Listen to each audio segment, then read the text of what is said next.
Chapter 15 of The Science of Getting Rich by Wallace D. Wattles.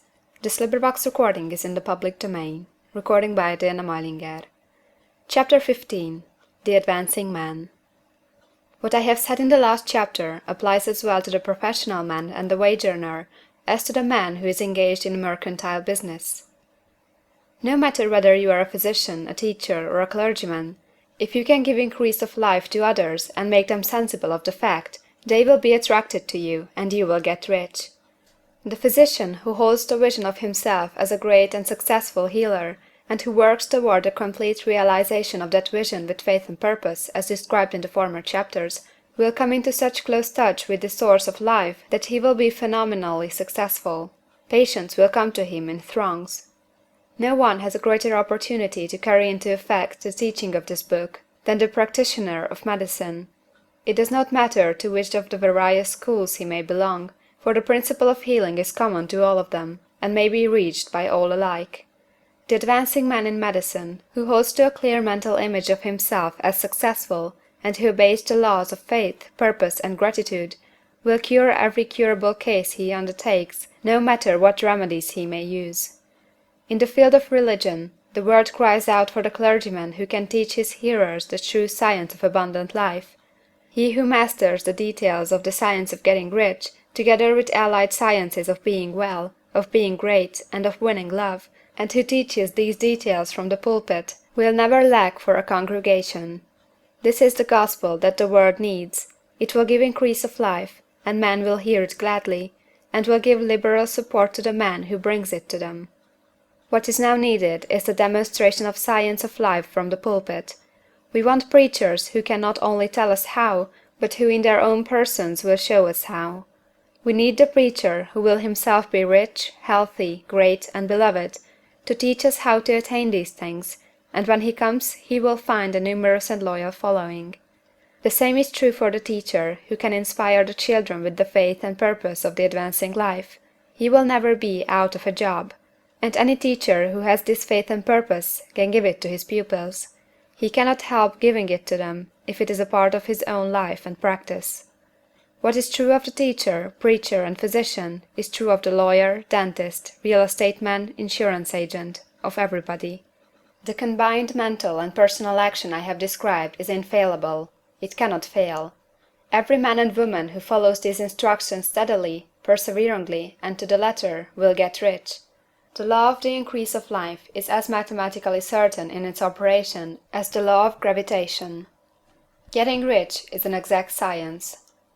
The wage earner will find this as true of his case as of any of the others mentioned. Do not feel that you have no chance to get rich because you are working where there is no visible opportunity for advancement, where wages are small and the cost of living high. Form your clear mental vision of what you want, and begin to act with faith and purpose. Do all the work you can do, every day, and do each piece of work in a perfectly successful manner. Put the power of success and the purpose to get rich into everything that you do.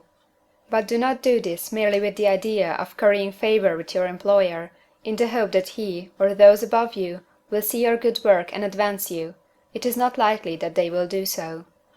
The man who is merely a good workman, filling his place to the very best of his ability, and satisfied with that, is valuable to his employer, and it is not to the employer's interest to promote him.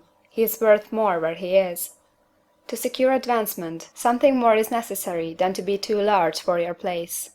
The man who is certain to advance is the one who is too big for his place, and who has a clear concept of what he wants to be, who knows that he can become what he wants to be, and who is determined to be what he wants to be. Do not try to more than fill your present place with the view of pleasing your employer. Do it with the idea of advancing yourself. Hold the faith and purpose of increase during work hours, after work hours, and before work hours.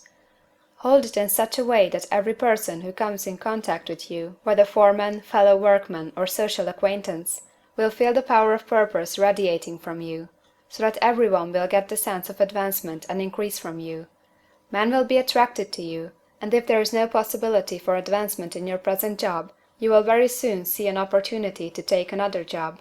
There is a power which never fails to present opportunity to the advancing man who is moving in obedience to law. God cannot help helping you if you act in a certain way. He must do so in order to help himself. There is nothing in your circumstances or the industrial situation that can keep you down.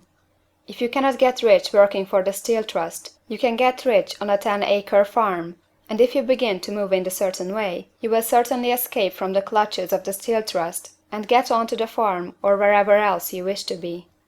If a few thousands of its employees would enter upon the certain way, the Steel Trust would soon be in a bad plight.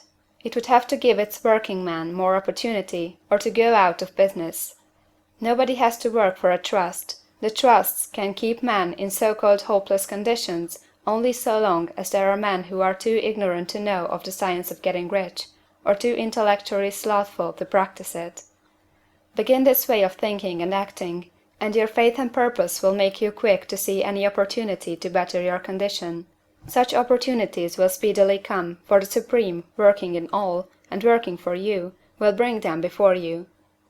Do not wait for an opportunity to be all that you want to be. When an opportunity to be more than you are now is presented, and you feel impelled toward it, take it. It will be the first step toward a greater opportunity. There is no such thing possible in this universe as the lack of opportunities for the man who is living the advancing life. It is inherent in the constitution of the cosmos that all things shall be for him and work together for his good, and he must certainly get rich if he acts and thinks in the certain way. So let wage-earning men and women study this book with great care, and enter with confidence upon the course of action it prescribes. It will not fail. End of chapter 15.